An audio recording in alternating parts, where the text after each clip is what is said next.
Hello everyone, कैसे हैं आप सब। I hope you all are fantastically good. आप सभी की पढ़ाई बहुत ही अच्छे से चल रही होगी। गाइज, ये जो सेशन है हमने आपके लिए रखा है, that is the revision of audit report as a chapter. Audit report, इस चैप्टर में we are going to cover SA 700, SA 701 key audit matters, 705 modifications, 706 that is emphasis on matters and other matters, 710 comparative financial statements जहाँ पे हम लोग कहते हैं corresponding figures, and 720 other information. So ये जो सारे standards है guys, that is there in your chapter number audit report. अब ये चैप्टर के रिवीजन के बाद काफ़ी सारे स्टूडेंट्स हमें कहते हैं कि मैम एमसीक्यूज को कैसे रिवाइज करें। काफ़ी सारे स्टूडेंट्स हमको रिक्वेस्ट करते हैं कि कई सारे ऐसी चीज़ें हैं जैसे कि कारो 2020 के नए एमसीक्यूज, ये सब कहाँ से लें स्टूडेंट्स।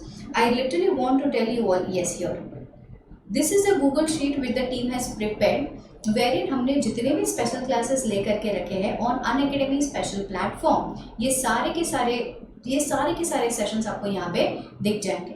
एंड ऑल्सो गाइज, जो भी हमारे प्लस कोर्सेज है यहाँ पे, जैसे कि हमारा कॉम्प्रिहेंसिव बैच है ऑन सीए फाइनल, इस कॉम्प्रिहेंसिव बैच को भी हम लोगों ने इस हिसाब से सेटल करके रखा है that you don't have any kind of problem in searching of the classes. And yes, students, if at all you have not enrolled for the plus batches, this is a high time. You can enroll for the classes by using the code AUDITSAR. These are our regular batches for May 22 and November 22 onwards, students. Guys, you can also evaluate the iconic plans which we have launched for you. And Hanji, there are multiple benefits when it comes to iconic subscription, guys.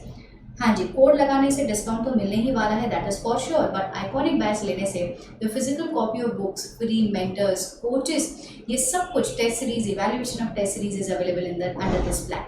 So guys, that was about the current announcement, and yes, this is about the free sessions which we have already taken on the special platform. इसकी link भी मैं आपको description box में दे रही हूँ. Now you can quickly enjoy the revision of audit report. All the best. Here you go.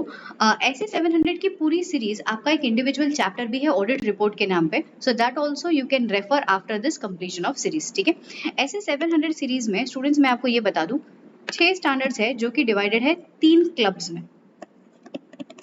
ऐसे 700 series में 6 standards है, ऐसे 700 प्लस ऐसे 705, ये दोनों ही बात करते हैं विद रिगार्ड्स टू ओपिनियन. ऐसे 701, ऐसे 706, ये दोनों ही बात करते हैं कुछ मैटर्स पे. यहाँ पे आता है की ऑडिट मैटर, यहाँ पे आता है emphasis on matter, other matter. फिर आता है ऐसे 710, ऐसे 720, ये दोनों ही बात करता है इंफॉर्मेशन, ये बात करता है करस्पॉन्डिंग कंपैरिजन, एंड ये बात करता है अदर इंफॉर्मेशन. ये इन्फो, ये है मैटर्स, और ये है ओपिनियन. सो चलिए लेट अस स्टार्ट विद ऐसे 700 फर्स्ट. ऐसे 700 फॉर्मिंग एंड ओपिनियन. सो यहाँ पे सबसे पहला हमको ये सिखाया जाता है, there are the responsibilities of the management in order to preparation of financial statements, implementation of internal control, prevention and detection of fraud and error, safeguarding of assets. ये सारा चीज मैनेजमेंट की रिस्पॉन्सिबिलिटी है. अल्टीमेटली हम लोग ये भी कहते हैं कि what is the main purpose of conducting audit? Purpose of conducting audit is to enhance the degree of confidence, is to enhance the degree of confidence. Next, as per ऐसे 700 हम लोग ये भी कहते हैं कि जब भी हम लोग फाइनेंशियल स्टेटमेंट्स पे ओपिनियन एक्सप्रेस करते हैं, we need to form the opinion and we need to express it clearly. In order to draw the conclusion, we must take into consideration. देखो भाई साहब, अगर ओपिनियन एक्सप्रेस करना है तो सबसे पहली बात जो हमें कंसिडर करनी होगी वो होगा SAAE, सबूत. Evaluations of financial statements, whether they are prepared as per AFRF or not, and last, materiality of uncorrected misstatements. Evaluations of financial statements के केस में हम लोग ये कहते हैं, evaluations shall include the qualitative aspects of accounting policies, also some specific evaluations. Qualitative evaluations, mark this question as an expected exam question for your May 22 or November 22 attempt. Yeah, so management judgment के बारे में आप evaluation करो. Qualitative aspects के बारे में जो accounting policies में अभी मैं 260 में पढ़ा करके आई कि अकाउंटिंग पॉलिसीज के बारे में इवैल्यूएशन करो. ऑल्सो ये evaluate the possible management bias, the indicators of possible management bias, that whether the management lacks neutrality, उसके बारे में इवैल्यूएशन करो. Ma'am what are the examples जहाँ पे हमको ऐसा लगेगा कि मैनेजमेंट लैक्स न्यूट्रलिटी? हो सकता है selection of selective corrections of the management, पहला आपने ऐसा करेक्शन करने को बोला कि मैनेजमेंट प्रॉफिट में बढ़ोतरी होगी अगर ये करेक्शन कर लिया तो मैनेजर बोलते क्या बात कर रहे हो मैम, ये गलती हमने की थी, इसको सुधारने से प्रॉफिट में बढ़ोतरी हो रही है, ठीक है मैम मैं करेक्शन करता हूँ। फिर थोड़े टाइम बाद आपने मैनेजमेंट को बोला कि मैनेजमेंट ये चेंज कर दो, ये गलत है, एंड जैसे ही आप ये चेंज करोगे प्रॉफिट कम हो जाएगा। मैनेजमेंट वो करेक्शन ही नहीं कर रहा। That is known as selective corrections, correcting the misstatement that increase earnings and not correcting the other ones. दूसरा, बहुत सारी इंटरनल कंट्रोल डेफिशिएंसीज है, इंटरनल कंट्रोल डेफिशिएंसी पता होने के बावजूद मैनेजमेंट उस पर कोई एक्शंस नहीं ले रहा है।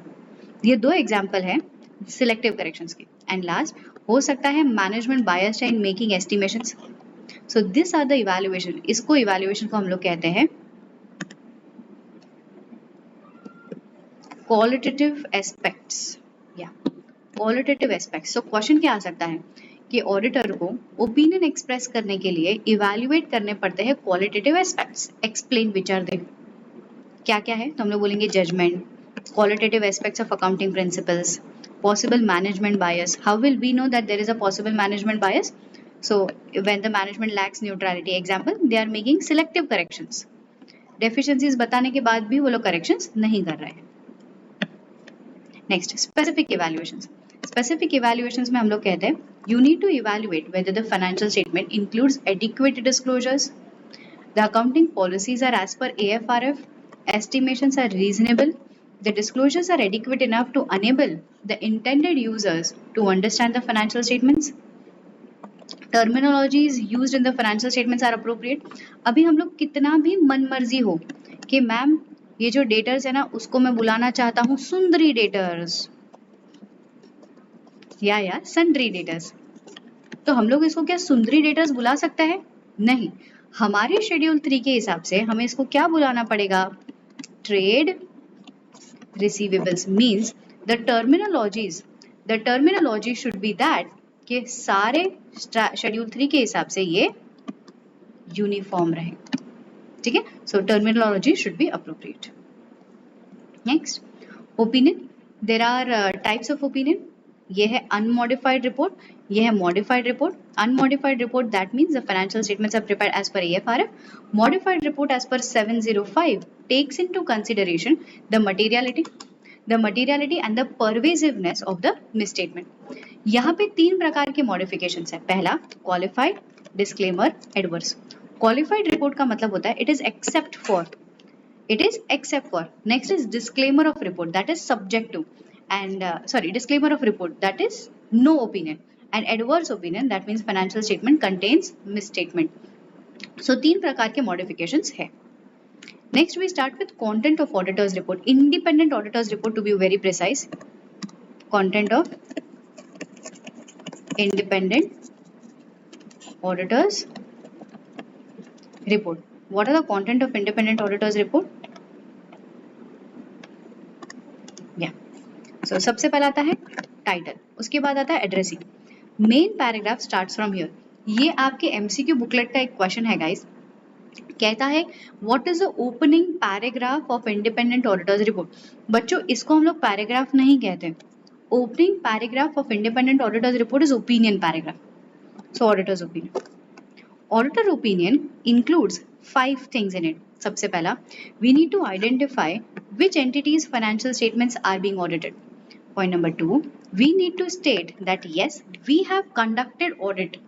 Point number 3, we need to name all the titles of the financial statements. Means financial statement comprises of balance sheet, P&L, cash flow, so and so.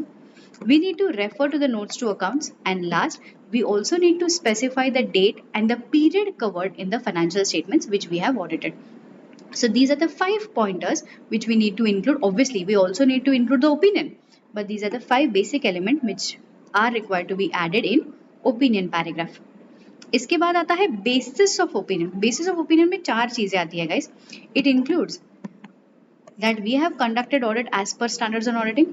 It also states that we have complied with the responsibilities of auditor, and जो सारी responsibility है we have also written that under auditor's responsibility para. तो ये reference देना है। इस पे थोड़ा सा तारा लगाओ बच्चों, इस पे मेरी एक्सप्लेनेशन आने वाली है, रेफरेंस देना है.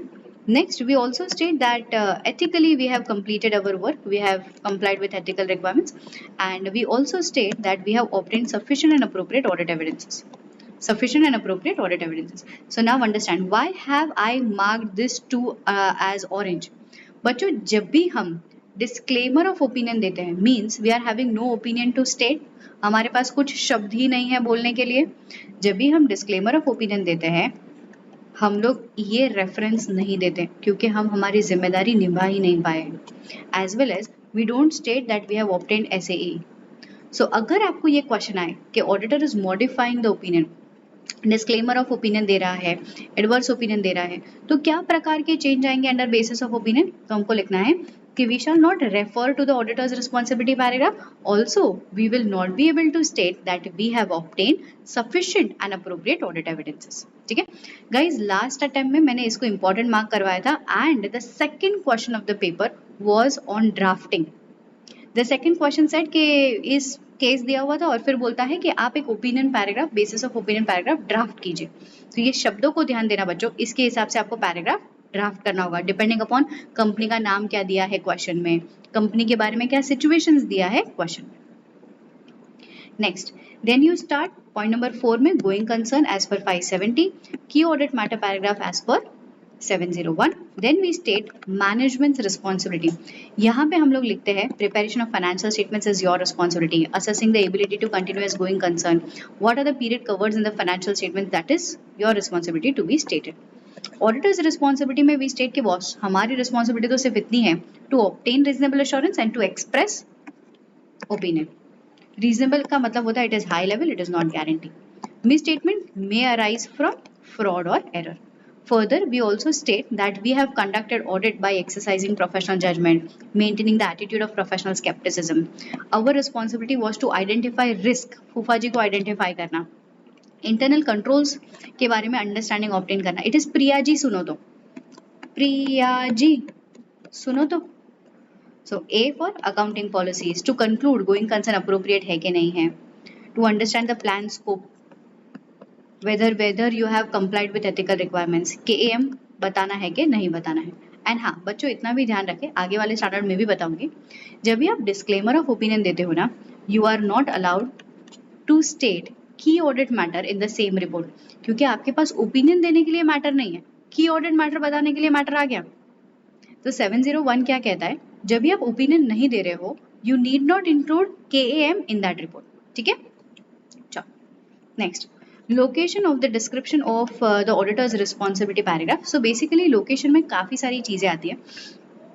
ऑडिटर्स रिस्पॉन्सिबिलिटी पैराग्राफ हम लोग लिखते हैं somewhere in our engagement report, हम लोग लिखते हैं मेन बॉडी में, हो सकता है एनेक्जर्स में भी लिखे, जैसे कि IFC के ऊपर हम लोग अलग एनेक्जर्स अटैच कर रहे हैं इन द ऑडिट रिपोर्ट, वहाँ पे भी हमको हमारी रिस्पॉन्सिबिलिटी लिखनी होती है. कई बार हम हमारी वेबसाइट पे लिख देते हैं कि भाई ये हमारी रिस्पॉन्सिबिलिटी रहेगी, तो वो सारा चीज़ रेफर करना. So here we refer to the locations कि कहाँ कहाँ हम लोगों ने ऑडिटर्स रिस्पॉन्सिबिलिटी स्पेसिफाइड मैटर्स के लिए लिखी हुई है. Next, other legal requirements. Legal requirements में आता है आपका सेक्शन 143. लीगल रिक्वायरमेंट्स में आपकी दो रिस्पॉन्सिबिलिटी है टू रिपोर्ट. लीगली आपको रिपोर्ट करना होता है CARO, that is 143(11), and legally आपको रिपोर्ट करना होता है duty to reports. You remember legal responsibility to report, duty to report 143(3), जिसमें अमेंडमेंट भी है. सो लीगली आपके दो अभी फिलहाल के लिए कंपनीज एक्ट की तरफ से रिस्पॉन्सिबिलिटी है, तो वो आप लोग यहाँ पे लिखेंगे. इसके बाद आता है सिग्नेचर. सिग्नेचर के साथ साथ याद रखिएगा यूडिन की रिक्वायरमेंट दी है आपको ICAI ने. ऑडिटर्स एड्रेस जहाँ पे आप सिटी कोड करते हो, डेट, एंड डेट में you need to consider all the subsequent events also. ठीक है, सो यहाँ पे खत्म होता है आपका SA 700 कंटेंट के साथ. अब आगे बढ़ते हैं SA 701 की ऑडिट मैटर्स. क्या है ये? यह है की audit matters.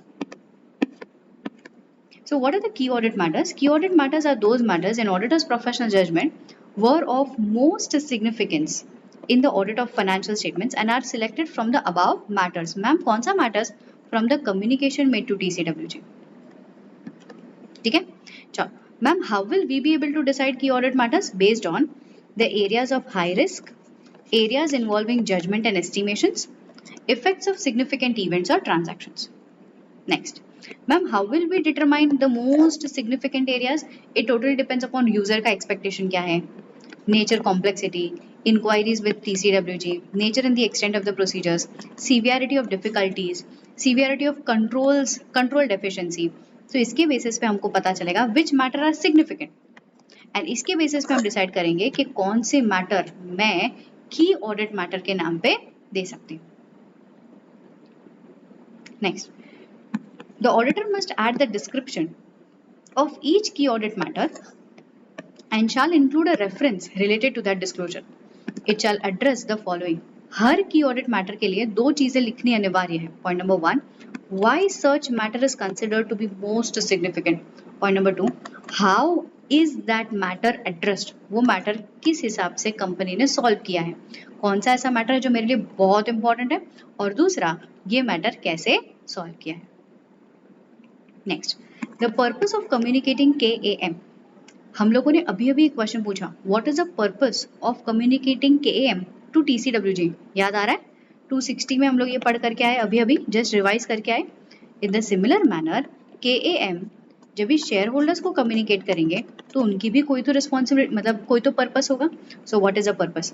To enhance the communicative value, to provide the greater transparency कि हमने क्या काम किया, क्या एरियाज डिफिकल्ट है, to provide additional responsibility, to assist the intended users in understanding the entity and the areas of most difficulty जहाँ पे management ने estimations या judgment लगाए हैं. मार्केट इंपॉर्टेंट गाइस, ये RTP का क्वेश्चन है, रिपीट नहीं हुआ है, आ सकता है एग्जाम. नेक्स्ट, मैम कौन से समय पे हम लोग की ऑडिट मैटर नहीं बताएंगे? सिंपल, अगर लॉ मना करता है, law precludes certain disclosures, it is preclude. अगर लॉ प्रेक्लूड करता है डिस्क्लोजर्स तो हम लोग ये कम्युनिकेशन नहीं करेंगे. भाई ने बोला नहीं तो नहीं. दूसरा, अगर such communication is outweighing public interest benefit. मैंने इसका क्लास में एग्जांपल दिया था, कुछ याद आ रहा है? मैंने प्यार किया मूवी का. Yes. So communication of such communication में आउटवे पब्लिक इंटरेस्ट बेनिफिट मतलब क्या? मेरे बोलने से भले से ज्यादा बुरा होने वाला है, अगर बुरा होगा तो बेटर है हम शांत रहे. ठीक है. Such communication outweighs public interest benefit, that is doing more harm than good. But हाँ, however, if the company discloses such matter, then the auditor can also communicate it. समझ में आता है? पक्का sure? 100% yes? Good.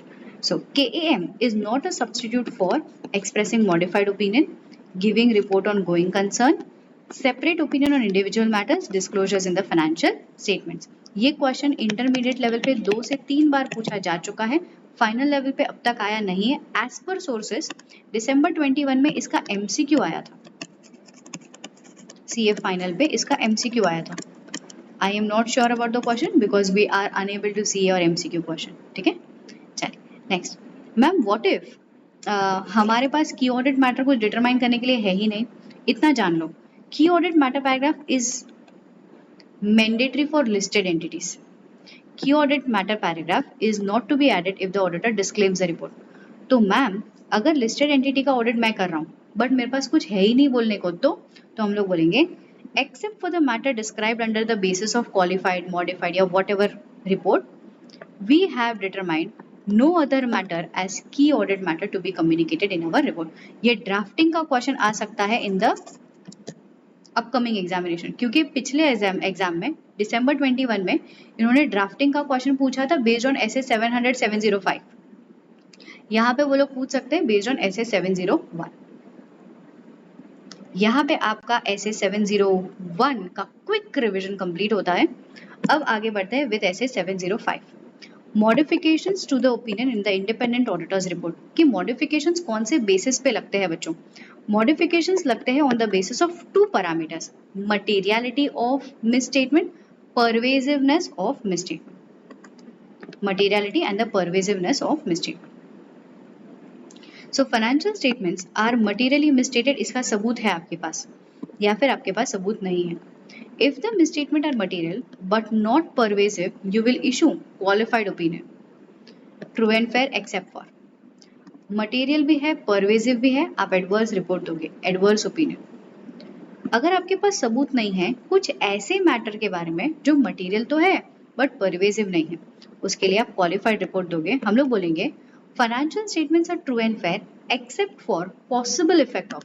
What is possible effect of? भाई मेरे पास सबूत नहीं है तो हमें कुछ भी नहीं पता है। Rather than making negative comment on anyone without having evidences, it is better to keep quiet about that particular area. हम लोग बोलेंगे true and fair except for possible effect of. It can be positive, it could be negative. We don't know. Possible effect of. ठीक है? Why? Because we are unable to obtain SAE. Last but not the least, अगर हमारे पास बहुत ज़्यादा ऐसे areas हैं material as well as pervasive areas के लिए हमारे पास कोई सबूत नहीं है, वी विल कीप क्वाइट। हम लोग बोलेंगे we keep our opinion reserve, that means disclaimer of opinion. Ma'am what is the meaning of the word pervasive? Pervasive पर तारा लगाओ, तारा जमी पर। परवेजिव का मतलब होता है the misstatement is not confined, वो सीमित नहीं है। अगर सीमित है तो वो बहुत ही सब्सटैंशियल पोर्शन है, या and it relates to the disclosures which are fundamental to users understanding. ठीक है, नेक्स्ट। जैसे ही आपका ओपिनियन पैराग्राफ चेंज होगा बच्चों, वैसे ही आपका बेसिस ऑफ ओपिनियन पैराग्राफ भी चेंज होगा। As I was telling you, दिसंबर 21 में ड्राफ्टिंग का क्वेश्चन आया था, इसमें से बेसिस ऑफ ओपिनियन पैराग्राफ भी चेंज होगा। सबसे पहला तो चेंज होगा हेडिंग। नॉर्मली हम लिखते हैं बेसिस ऑफ ओपिनियन, यहाँ पे हमको लिखना पड़ेगा basis for qualified opinion, basis for modified opinion, basis for adverse opinion. So head भी चेंज हो जाएगा। दूसरा, अगर हम लोग कोई मिसस्टेटमेंट की वजह से हमारे ओपिनियन को मॉडिफाई कर रहे हैं तो हमको उसका क्वांटिटेटिव डिटेल्स देना पड़ेगा, डिस्क्लोज करना पड़ेगा कि क्या क्वांटिफिकेशन है, अनलेस इट इज इम्प्रैक्टिकेबल। अगर नॉन डिस्क्लोजर के वजह से हम लोग मॉडिफाई कर रहे हैं तो वो इंफॉर्मेशन स्टेट करो, unless it is prohibited by law. हम लोग बोलेंगे कि ये लिखना चाहिए था भाई आपको, ये नहीं लिखा है, मैं नहीं मानूंगा मिसस्टेटमेंट। लास्ट, अगर क्वालिफाइड या एडवर्स रिपोर्ट है तो सबूत के बारे में थोड़ा सा इलैबोरेशन दे। डिस्क्लेमर ऑफ रिपोर्ट है तो देखो मैं अभी समझा करके आई, डिस्क्लेमर ऑफ रिपोर्ट है तो you should not refer the auditors responsibility paragraph, second point, and also SAE नहीं मिला है ये बताना है। Got it? So this is where we say कि change in opinion will also lead to change in basis of opinion. हमारे की code के हिसाब से मैंने इसको बाय हार्ट करवाया, this is HQDT, this is types of report. ठीक है, हेडिंग चेंज होगा, क्वांटिटेटिव डिटेल्स देना है, डिस्क्लोजर्स को ऐड करना है unless prohibited by law, and T से टाइप्स ऑफ रिपोर्ट, एडवर्स दे रहे हैं तो इलैबोरेट करें रीजंस को, डिस्क्लेमर दे रहे हैं तो रिस्पॉन्सिबिलिटी पैराग्राफ और SAE कोड ना करें, तो it is HQDT, heading, quantification, disclosure, types. ठीक है, done. There you complete the quick revision of essay 705. Let's jump to essay 706. Essay 706 speaks about emphasis on matter and other matter in independent auditor's report. Why these matters are added in your independent auditor's report is to draw attention. Ma'am ये दोनों ही draw attention? हाँ जी हाँ, बिल्कुल दोनों ही draw attention. Emphasis on matter paragraph are such important that they are fundamental to users' understanding. OM paragraph are relevant for users' understanding.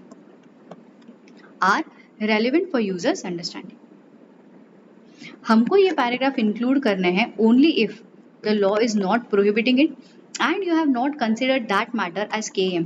से for example guys, मैंने कोई matter को KAM ऑलरेडी डिसाइड कर लिया है, जैसे कि कोई डिफिकल्टी हुई है मुझे इन परफॉर्मिंग ऑडिट प्रोसीजर्स, मैंने उसको ऑलरेडी KAM में ऐड कर दिया है। Can I add the same paragraph as EOM या OM? No boss. Only matter can be stated as a single matter can be stated as either EOM or OM or KM. एक ही matter हर जगह पे नहीं आएगा, ठीक है? So I have not determined that matter as KM. What is a placement? Guys, as per sources under July 21 examination, this was asked as MCQ. मैंने book में इसका स्पेसिफिक रेफरेंस ऐड नहीं किया है because we are not able to be very sure over the question asking. ये तो as per sources है जो स्टूडेंट्स आकर के हमको आफ्टर द एग्जाम बताते हैं कि मैम इसके ऊपर से क्वेश्चन आया था, ठीक है? सो placement is totally dependent upon the professional judgment, sole discretion of auditor. कोई specific जगह decide नहीं की है. Independent auditors में जैसा आपको ठीक लगे उस एरिया में आप EOM या OM ऐड कर सकते हो. नेक्स्ट, हाँ, जो मैटर के लिए आप एम्फसाइज कर रहे हो या जो मैटर को आप अदर मैटर्स में ऐड कर रहे हो उस मैटर्स के लिए आपका कोई मॉडिफिकेशंस नहीं होना चाहिए. The matter which would not require modifications not determined as KM, only those matter can be stated as EOM या OM. ठीक है, okay. Include a separate paragraph, separate heading, EOM के लिए भी OM के लिए भी separate paragraph, separate heading. But हाँ, EOM के लिए एक इम्पॉर्टेंट चीज, अगर कोई भी मैटर आप EOM के नाम पे घोषित करना चाहते हो, EOM के नाम पे घोषित करना चाहते हो, it should have a clear reference. It should have a clear reference to the relevant disclosures where the financial statement describes that matter. Where the financial statement describes that matter. OM के लिए वहां पे ऐसा कोई disclosure नहीं है. Ma'am example बताते हैं. जैसे मैंने आपको ऐसे 210 में कहा, financial reporting framework are unacceptable but for the fact laws and regulation allows it. आपने वो एंगेजमेंट एक्सेप्ट किया है, आप ऑडिट कर रहे हो. अब ये चीज वहां पे भी प्री कंडीशन में सिखाई थी. You should add that fact that the financial reporting framework are unacceptable but laws and regulations permits you to continue auditing. आप इसका ऑडिट कर रहे हो, इसको आप 706 के हिसाब से एम्फसाइज करोगे. Same to alert the users for the financial statements for special purpose, EOM में जाएगा. सब्सिक्वेंट इवेंट्स EOM में जाएगा. अनसर्टेनिटीज अबाउट लिटिगेशंस EOM में जाएगा. Subsequent events after the date of issuance of audit report, early applications of accounting standard या फिर IND AS, major catastrophe which is having impact over the going concern of the entity EOM में जाएगा. सो ये सारे हैं examples of EOM. अब तक के लिए 2 बार पूछा जा चुका है what are the examples of EOM. Now I personally feel they can ask you a questions over what are the examples of OM. Mark it as an expected exam question. OM के लिए see students, इसका reference financial statements में नहीं है. मतलब ये ऐसी बातें हैं जो सिर्फ आपके दिलो दिमाग में इंपॉर्टेंट है for your shareholders to know. जैसे कि 299 में क्रॉस रेफरेंस कर देना, 710 में प्रीवियस प्रीडेसेसर ऑडिटर्स की रिपोर्ट को रेफर कर देना, अनेबल टू कंटिन्यू ऑडिटिंग इसका रीजंस दे देना. तो ये सारी बातें फाइनेंशियल स्टेटमेंट्स में नहीं लिखे, बट फिर भी आप चाहते हो आपके शेयर होल्डर्स को पता चले. So it is somewhere reasons why auditor is unable to resign. कोई लॉज एंड रेगुलेशन है, कोई स्पेसिफिक एक्सप्लेनेशन मांगा है आपसे. Auditor has asked to perform some additional procedures. Any another set of financial statements which are prepared as per the general purpose financial statement. तो ये सारे हैं examples of your other matter paragraph. ठीक है, चलो. So there you complete essay 706. Now let us focus on essay 710. 710 बात करता है information as I told you. So this is comparative information. Comparative information में 2 चीजें हैं, corresponding figures and comparative financial statements. Comparative information में 2 चीजें हैं, corresponding figures and comparative financial statements. पहले हम लोग बात कर लेते हैं करस्पॉन्डिंग फिगर्स की. करस्पॉन्डिंग फिगर्स में the current year financial statements के लिए ऑडिटर ओपिनियन देता है. So ma'am previous year financial statements पे ऑडिटर ओपिनियन नहीं देता? नहीं, he is just expressing opinion on the current period only. So in case the auditor is under recurring audit, ये audit recurring audit है. पिछले साल भी सेम ऑडिटर ने ऑडिट किया था, इस साल भी सेम ऑडिटर ऑडिट कर रहा है. तो अब हम क्या करेंगे, देखेंगे कि क्या पिछले साल मिस स्टेटमेंट रिपोर्ट हुआ था. अगर वो पिछले साल रिपोर्ट हुआ है तो वेरीफाई करेंगे कि क्या मिस स्टेटमेंट रिजॉल्व हो चुका है. अगर रिजॉल्व हो चुका है तो दिक्कत किस बात की. अगर मैटर रिजॉल्व हो चुका है तो we will express unmodified opinion. अगर last time misstatement report हुआ था वो अभी भी रिजॉल्व नहीं हुआ है, तो इस साल the current year auditor will have to modify या फिर reassess the risk of material misstatement. And हाँ guys, if last time the material misstatement was not reported, currently we have found कि यार last time misstatement का report करना चाहिए था, that will lead to modifications in the current period. समझ में आता है? पक्का, sure, 100%. So that is what initial audit and recurring audit means. पहला हम लोगों ने पढ़ा recurring audit, अब पढ़ते हैं initial audit. अगर पहली बार आप इस कंपनी का ऑडिट कर रहे हैं, लास्ट टाइम का जो भी प्रीडिसेसर ऑडिटर था उनके रिपोर्ट का उल्लेख आपको करना रहेगा। Ma'am what if financial statements were not audited, तो ये भी फैक्ट हम लोग ओएम पैराग्राफ में लिखेंगे। So in case comparative financial statements के लिए, तो इन केस आप कंपैरेटिव इंफॉर्मेशन के लिए करस्पॉन्डिंग फिगर्स के हिसाब से, ये एक फ्रेमवर्क है, ये फ्रेमवर्क के हिसाब से रिपोर्टिंग दे रहे हो तो it will be divided into two, recurring, initial.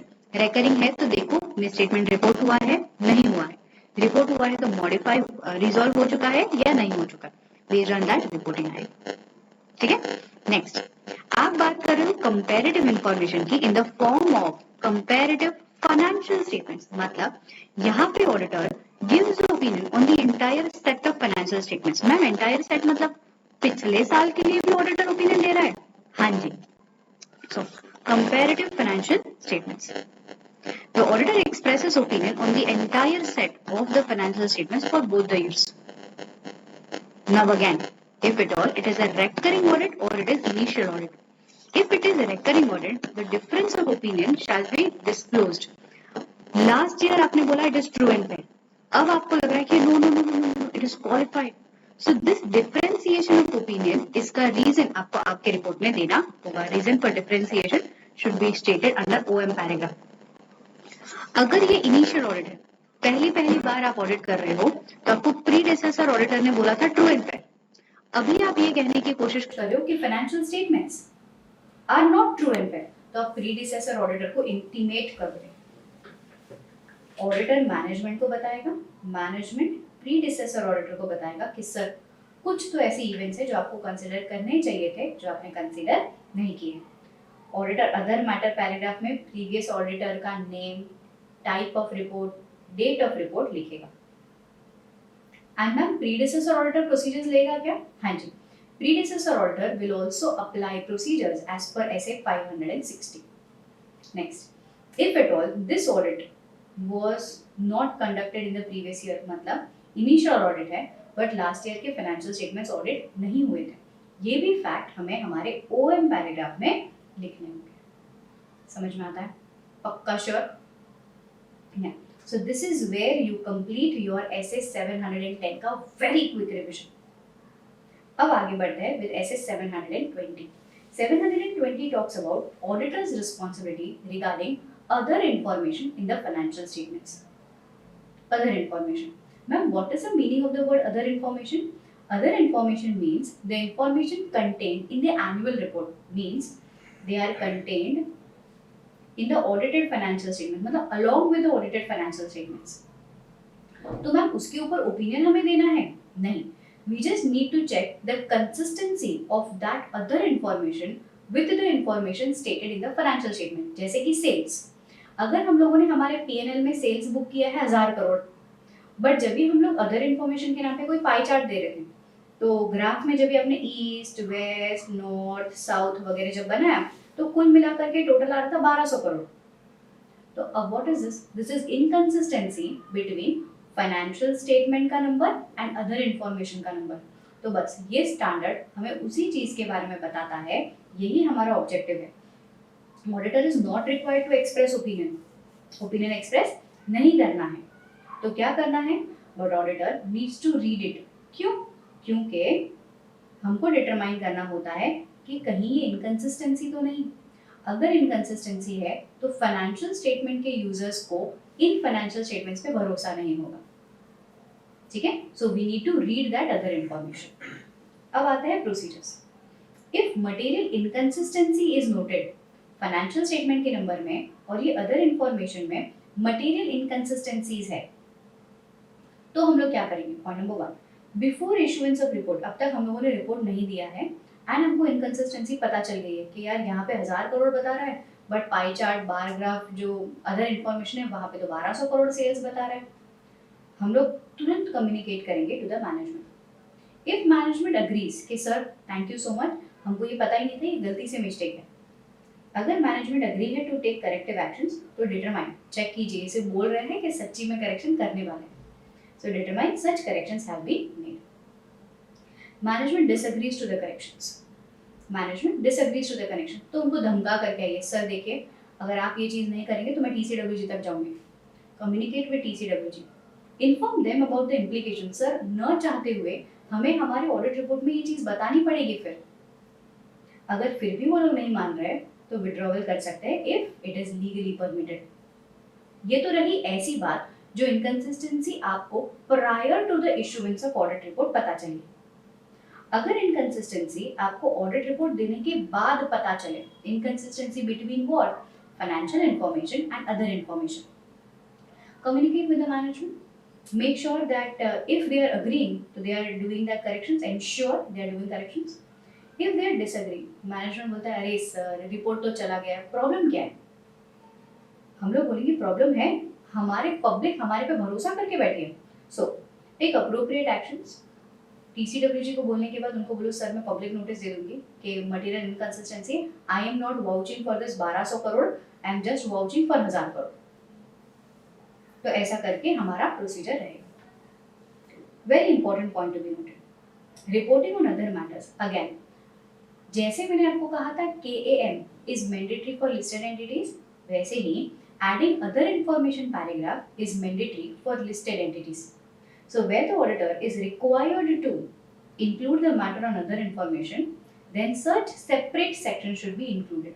हम लोग लिखेंगे कि देख भाई मैनेजमेंट की रिस्पॉन्सिबिलिटी है to prepare this other information, हम लोग कोई ओपिनियन नहीं दे रहे।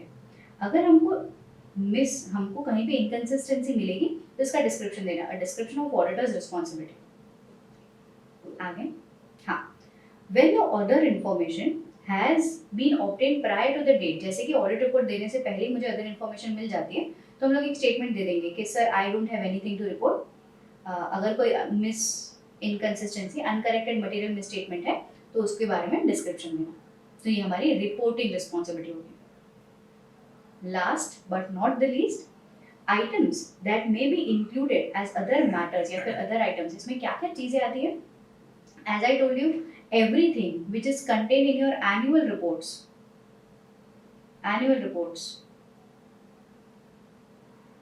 other than your financial statements should be included in other matter, जैसे कि amounts involved in and it is related to off balance sheet items, contractual agreements, risk, business outlook, liquidity, operation, segment reporting, ये सब कुछ आता है यहाँ पे।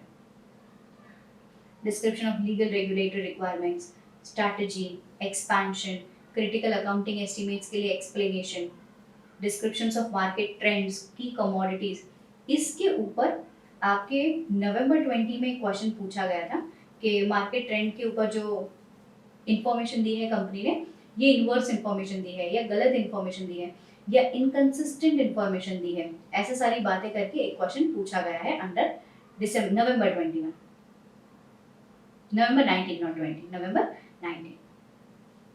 As well as नवंबर 20। तो ये दोनों अटेम्प्ट में क्वेश्चन पूछा जा चुका है, पता नहीं आगे भी आ सकता है। नॉट दैट इम्पोर्टेंट बिकॉज ये ऑलरेडी 2 से 3 बार पूछा जा चुका है। आई पर्सनली फील रिपोर्टिंग के ऊपर क्वेश्चन आना चाहिए, ठीक है।